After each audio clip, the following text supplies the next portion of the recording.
O sorry, I am extremely sorry. It's okay, ಹಾಗಾಗಿ ಆಗುತ್ತೆ.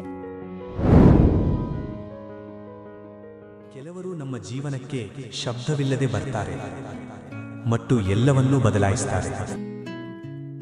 ನಾನು ಕೆಲವೇ ದಿನಗಳಲ್ಲಿ ಅವನ ಪ್ರೀತಿಲಿ ಬೀಳಲಿಲ್ಲ.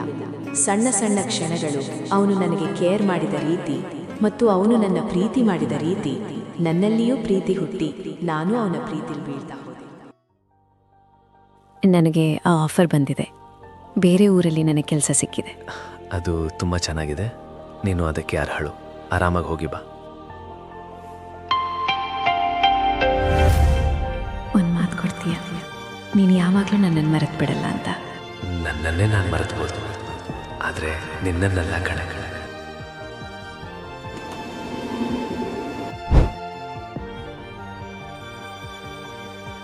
ಪ್ರೀತಿ ಮಾಡಿದವರ ವ್ಯಾಲ್ಯೂ ಅವರು ನಮ್ಮ ಜೊತೆ ಇದ್ದಾಗ ಗೊತ್ತಾಗಲ್ಲ, ಅವರು ನಮ್ಮನ್ನ ಬಿಟ್ಟು ಹೋದಾಗ ಗೊತ್ತಾಗುತ್ತೆ. ಅದೆಷ್ಟು ಪ್ರೀತಿ ಮಾಡ್ತಾ ಇದ್ರು ಅಂತ.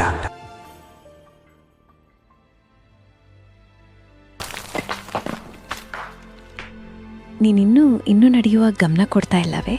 ನೀನು ಬರ್ತೀಯಾ ಅಂತ ಇದೇ ಜಾಗದಲ್ಲಿ ಇದೇ ರೀತಿ ದಿನ ಕಾಯ್ತಾ ಇದ್ದೆ.